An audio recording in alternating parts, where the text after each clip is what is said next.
In this quick guide, you'll learn how to delete your AWS account.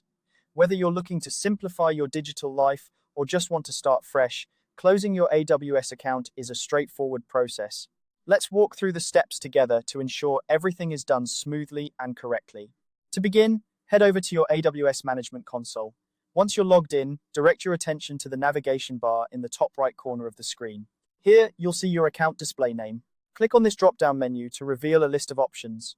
From these, you'll want to select Account. This action will take you to your central account settings dashboard, which is where all the magic happens. Now that you're on the account page, you'll want to scroll down to the very bottom. It's important to make sure you've reached the absolute end of the page layout because the next step is crucial. Here, you'll find a dedicated section titled Close Account. This is where you'll finalize the decision to delete your AWS account. Before proceeding, take a moment to carefully read through the checklist and warnings provided in this section. AWS provides these to ensure you're fully aware of the implications of closing your account.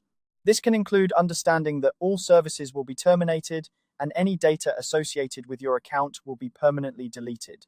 It's a good idea to double-check that you've backed up any important information you might need in the future. Remember, once your account is closed, this action cannot be undone. Once you've reviewed the checklist and are absolutely certain you want to proceed, locate the prominent red Close Account button. Clicking this button is your final step in the account closure process. It's designed to be highly visible and easy to find, ensuring there are no accidental clicks. And there you have it. You've successfully navigated through the process of deleting your AWS account.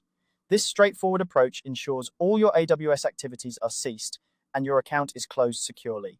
If you ever need AWS services in the future, you can always create a new account and start afresh. Thanks for following along, and I hope this guide made the process clear and simple.